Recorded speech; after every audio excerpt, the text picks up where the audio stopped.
مرحبا أهلا النوادي.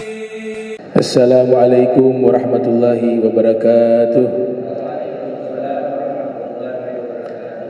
الحمد لله الذي هدانا للإسلام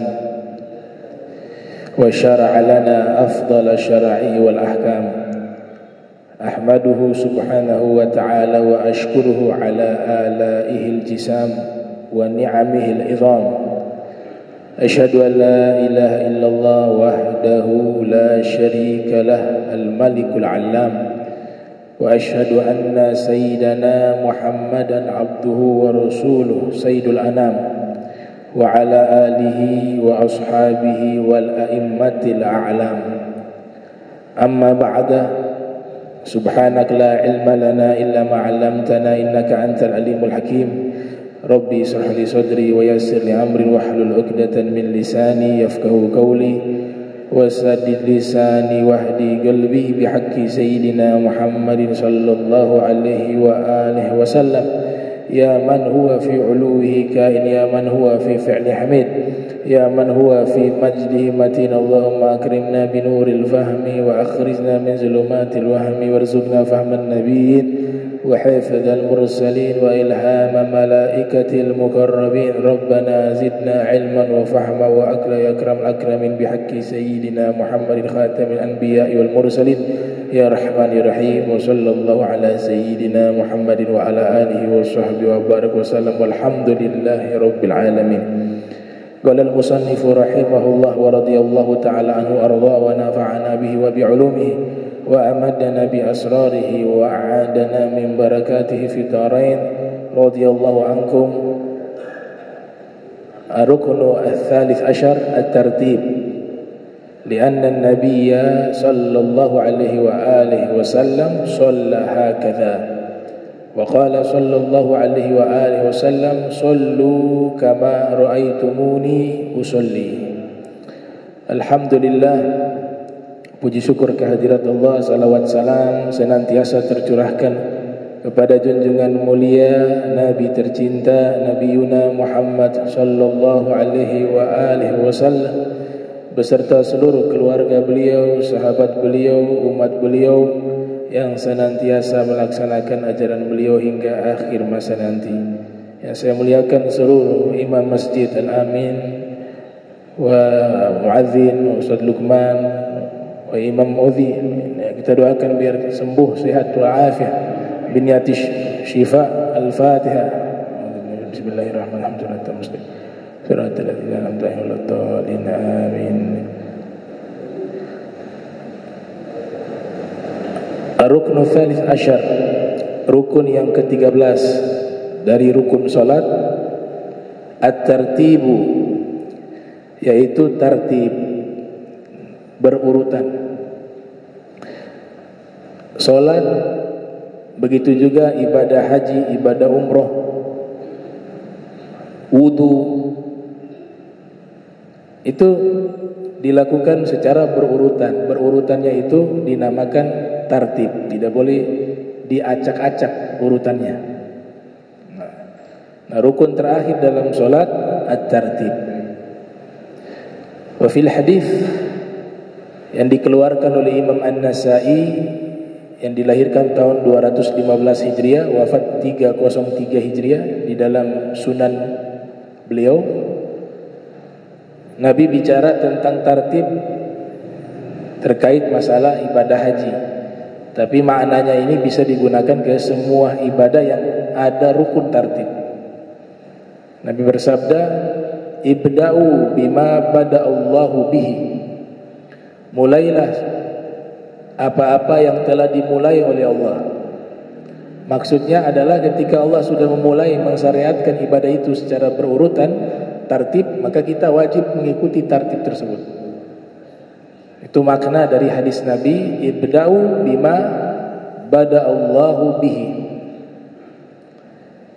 Kemudian dalil sholat ini harus tartib. Mulai paling awal takbiratul ihram, paling akhirnya sholat salam. Dari mana dalilnya tartib dalam solat? Maka musannif hadzal kitab dzakar hadis fi'li, yaitu menyebutkan tentang hadis perbuatan Nabi yang disaksikan oleh sahabat. Jadi sahabat menyaksikan selama Nabi solat 5 waktu terutama, selalu awalnya takbiratul ihram, akhirnya salam. Dan urutannya ada berdiri, ada ruku, ada i'tidal, ada sujud. Itu dilakukan oleh Nabi selama beliau solat. Nah, itu menjadi dalil, berarti itu adalah tartib, gak boleh diacak-acak. Maka Nabi sendiri bersabda, solatlah kalian, sallu kama ra'aitumuni usolli. Solatlah kalian sebagaimana kalian melihat saya solat. Nabi tidak mengatakan solatlah kalian sebagaimana yang telah saya ajarkan kalian cara solat. Apa bedanya jika ucapan Nabi mengatakan solatlah kalian sebagaimana yang saya ajarkan pada kalian, dengan solatlah kalian sebagaimana kalian melihat saya solat? Bedanya di sanad. Jadi ilmu solat ini selain ada nasnya, keterangan dari hadis-hadis Rasul, juga harus melihat langsung cara solatnya Rasul. Nah, kita bagaimana cara bisa melihat cara solatnya Nabi secara langsung, sedangkan kita terpaut masa yang sangat jauh dengan Nabi Muhammad SAW? Maka caranya adalah melihat guru yang bersanad. Guru yang bersanad punya mata rantai keilmuan yang bersambung sampai kepada orang terakhir yang melihat Nabi solat, yaitu para sahabat dan ahlul bait. Maka cara mereka solat itulah sanad solat, ilmu solat. Dari cara mereka solat kita verifikasi ke nas, keterangan di dalam nas pasti akan cocok. Maka di sini Nabi berbicara bahwa ilmu itu membutuhkan sanad, tidak cukup hanya teks atau nas. Maka Nabi mengatakan, solatlah kalian sebagaimana kalian melihat saya solat. Yang lihat Nabi solat pada waktu itu siapa? Yang hidup semasa dengan Nabi Muhammad SAW, yaitu para sahabat, para ahlul bait. Kemudian Nabi berpindah ke alam barzakh. Sahabat dan ahlul bait memiliki murid, tabi'in dalam istilahnya. Mereka lihat cara solatnya, oh begini cara solatnya. Itulah cara solatnya Nabi. Sahabat meninggal, ahlul bait meninggal, ahlul kisah. Yang dimaksud ahlul bait di sini ahlul kisah fi dzalika zaman. Mereka meninggal, tabi'in meneruskan cara solat tersebut. Punya murid tabi'ut tabi'in melihat, oh cara solat begini. Dicocokkan, diverifikasi dengan nas. Oh ternyata nasnya juga seperti ini. Itu turun temurun sampai kepada kita lewat guru-guru yang bersanad. Makanya ketika hanya mengandalkan teks atau nas, pasti cara solatnya bermasalah. Karena mengambil kesimpulan sendiri dari teks. Sedangkan Nabi mengatakan solat itu harus lihat, bukan hanya baca. Nah, ahli sunnah wal jamaah, kenapa mereka menjaga sanad keilmuan dan dianggap sanad keilmuan sangat penting? Karena tidak semua ilmu itu bisa dipahami dengan teks. Akhlaknya Nabi kalau kita baca tertulis dalam kitab, sulit dipahami. Tapi ketika ada seorang guru yang kamil, yang sempurna, yang mencontohkan gurunya, terus begitu bersambung hingga kepada Nabi Muhammad SAW, maka teladan mereka itu sangat mudah untuk kita tiru dibanding hanya sekedar membaca teks. Nah, ketika memahami solat hanya bermodalkan teks, nas atau riwayat, tapi tidak memiliki guru yang bersanad, maka pasti cara solatnya akan keluar dari cara solat yang sesuai dengan apa yang dicontohkan oleh Nabi Muhammad SAW. Kan mohon maaf ya, jangan heran. Sekarang ada sholat bangun kayak push up, tangan di kepal. Pernah lihat ya? Itu dari zaman dulu 4 mazhab gak ada yang mengajarkan demikian. Kenapa? Saya tidak salahkan juga, karena yang mengajarkan cara sholat ini hanya modal riwayat, tapi sanad keilmuan dari guru ke guru yang mengajarkan cara sholat secara praktek itu tidak ada. Kalaupun ada, beristihad sendiri dengan teks, dengan nas, dengan dalil. Dan hadis mengenai mengepalkan tangan ketika bangun dari sholat itu Ibnu Salah sudah mengatakan hadisnya hadis palsu dan gak bisa dijadikan dalil untuk pengamalan. Di Sahih Bukhari, Nabi mengajarkan ya tangan biasa seperti ini untuk kita bangkit, tidak mengepalkan. Itu ada di Sahih Bukhari, kesaksian sahabat, karena sahabat melihat langsung.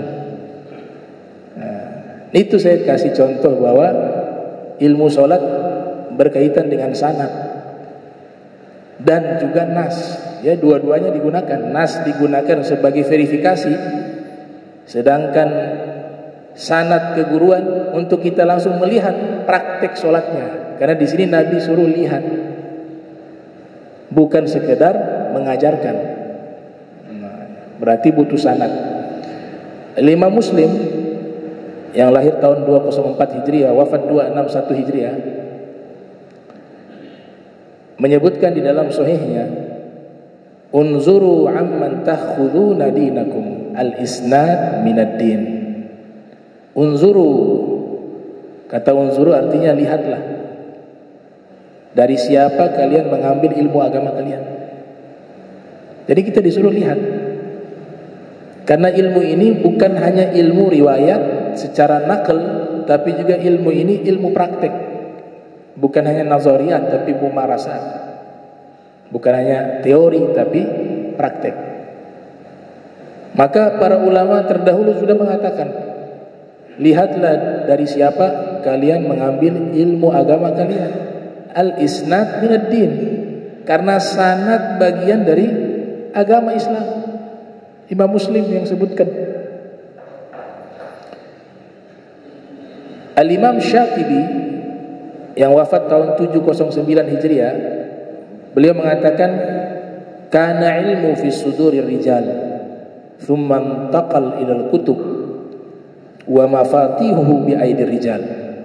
Di masa awal-awal Islam, keilmuan agama Islam ini ada di dalam dada-dada para ulama, dada-dadanya para sahabat, dada-dadanya para ahli bait di awal-awal masa Islam. Tsumman taqal ilal kutub, kemudian ilmu-ilmu tersebut yang mereka hafal, yang mereka pahami, mereka tuangkan lewat tulisan, jadilah kitab-kitab. Wa mafatihuhu bi aidir rijal, akan tetapi kunci-kunci untuk bisa memahami ilmu-ilmu yang tertuang dalam kitab harus lewat para ulama. Nah, ulama yang dimaksud ini ulama yang bersanad. Wa mafatihuhu bi aidir rijal, ini pendapatnya Imam Asy-Syatibi, seorang ulama asal Spanyol, wafat tahun 709 Hijriah. Maka guru itu sangat penting. Ilmu agama tidak dibenarkan belajar secara otodidak, tapi dia adalah ilmu yang wajibkan memiliki seorang guru, minimal ada guru. Ungkapan mengatakan, man la syaikha lahu fa syaitanu syaikhu, ya, man la syaikha lahu fa syaitanu syaikhuhu. Siapa yang tidak punya guru, maka gurunya setan. Man kana syaikhuhu kitabah fa khata'uhu akthar min sawabih. Siapa yang gurunya hanya buku, tidak pernah berguru tapi belajar sendiri dengan modal buku, maka salahnya lebih banyak dari benarnya. Nah, ini ungkapan para ulama terkait pentingnya guru.